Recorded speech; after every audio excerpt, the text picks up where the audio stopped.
এখানে হচ্ছে n এর ভ্যালু 0 থেকে শুরু করে ইনফিনিটি পর্যন্ত আমার থাকবে c to the power n। তাহলে c এর ভ্যালুটা জায়গায় লিখবো এইখানে আমরা এটাকে লিখবো হচ্ছে 1 ডিভাইড বাই 1 মাইনাস c। এখানে টু দি পাওয়ার n থাকতে হবে। তাহলে আমাদের এখানে কি টু দি পাওয়ার n আকারে আসে না, এই যে এখানে আমাদের টু দি পাওয়ার n আকারে আছে। তাহলে এই ফুলটাকে আমরা বলবো কি আমাদের c এর ভ্যালু। তাহলে c এর ভ্যালুটা কি 1/2z। এখন তাহলে আমরা ক্যালকুলেশন করি। তাহলে 1 divide by 1 minus 1 divide by 2z। তাহলে হচ্ছে এটাকে ওটা ভাঙলাম। তাহলে 2z এখানে থাকলো 2z মাইনাস 1, এটা উপরে গেল। তাহলে 2z টা উপরে গেল, উপরে গেলে এভাবে হয়ে গেল। এখন আমি যদি চাই আমি যেটাকে কমন নিতে 2 যদি কমন নিলাম তাহলে z মাইনাস হাফ 2 কাটা রাখলাম। বা এত কিছু এইটুকু পোর্শন দরকারও নাই, তুমি এইটুকু রাখলেও তোমার অ্যান্সার কারেক্ট।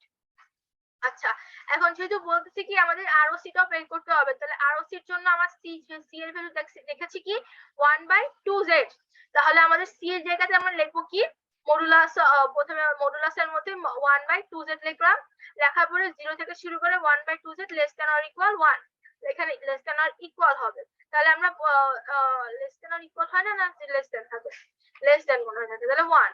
তারপর হলো তাহলে আমরা আরেকবার এই যে এখানে c এর জায়গায় 1/2z বসাবো। তাহলে 1/2z এইটুকু modulus less than 1 less than 0, এরকম না ব্যাপারটা। এই যে c এর ভ্যালুটা, এই যে এইটুকু c এর ভ্যালু।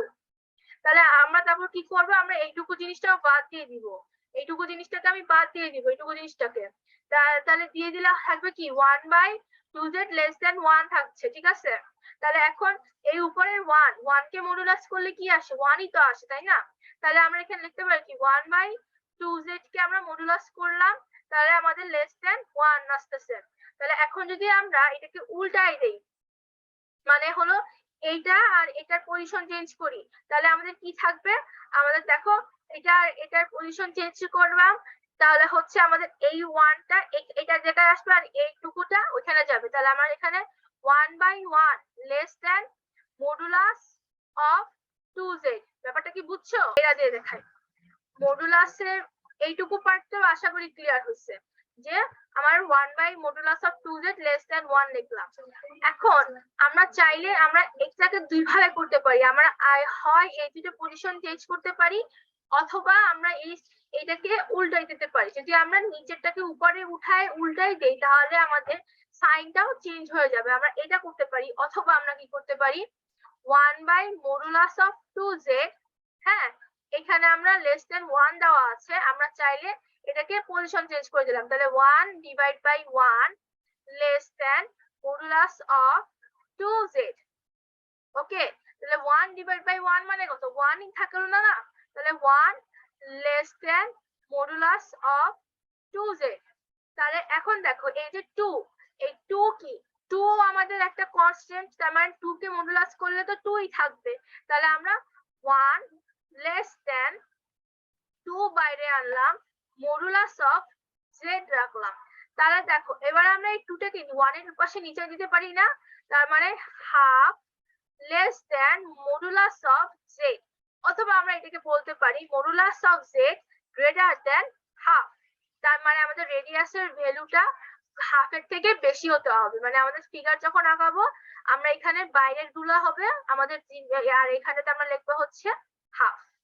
ওই যে একটা মানে চিত্র আঁকাতে হবে না গ্রাফিক্যালি, ওইটার মানে গ্রেটার দেন আর লেস দেন এর কখন কোনটা মাঝখানে কখন কোনটা মানে গোলের বাইরে, ওইটা আমি বুঝতে পারছি না। গ্রেটার দেন বলা না modulus of z greater than half বলে দেওয়া না, এই কারণে হচ্ছে আমাদের সার্কেলের বাইরে হচ্ছে আমাদের দাগগুলো হবে।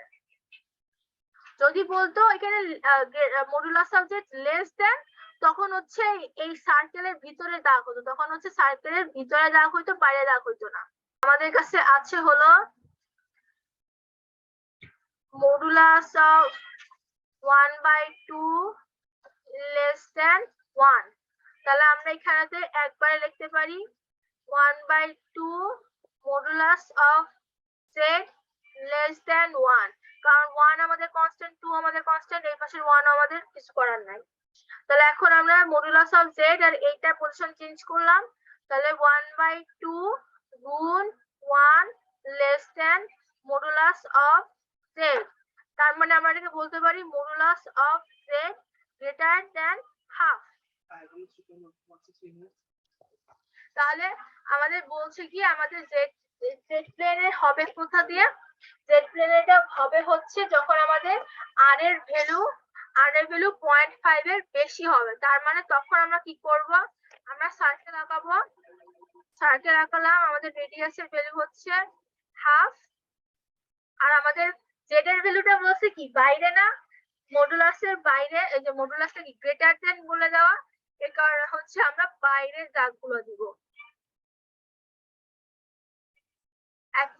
ও লেস দেন হলে ভিতরে হইতো দাগগুলা। হ্যাঁ, যদি আমাদের এরকম থাকতো modulus of Z less than half, তখন করতাম কি, তখন হচ্ছে আমরা এর ভিতরে যখন দাগগুলো দিতাম, বাইরে বসে না গ্রেটার দেন বসে না, এই কারণে বাইরে দাগ দিচ্ছি, আর লেস দেন বললে ভিতরে দাগ হতো। এবার কি বুঝতে পারছো সবাই? হ্যাঁ জেন্সি। জান্নাত বুঝছো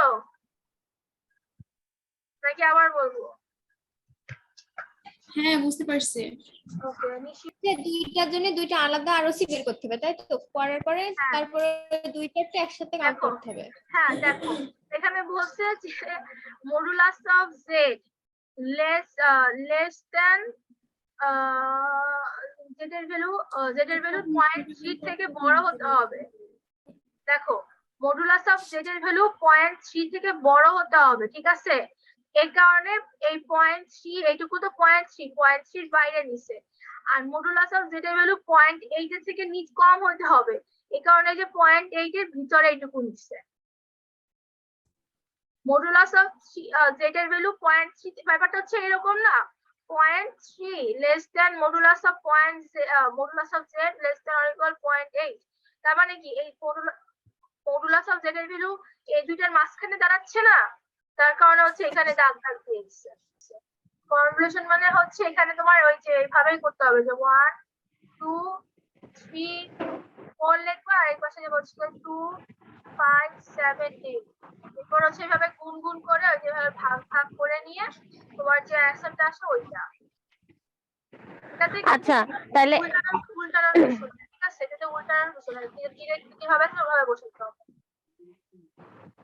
চারের না, এটা পারি না তো, কি বলছে এখানে বলছে যে এটা দেখছি অনেকবার আসছে। ইকুয়েশন লিখতে বলছে, ইকুয়েশন ডিরাইভ করতে বলছে, ইকুয়েশন ডিরাইভ তো পারি না, কনভলিউশন গুগল করলে পাওয়া যায় না ভাইয়া, আমরা দেখি নাই কোশ্চেন, আমি হচ্ছে এক একজন এক এক রকম বুঝায়, এখন বুঝতে পারতেছি না কোনটা। জেন্সি তারপরে আরো কিছু কোশ্চেন আছে, 2019 টা একটু বের করো।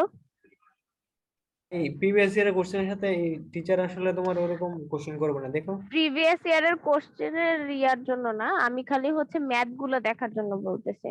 বলো 2019-এর তোমার হচ্ছে 2 এর এটা একটু দেখো তো, এটাও তো হচ্ছে তোমার কনভলিউশন করতে বলছে না?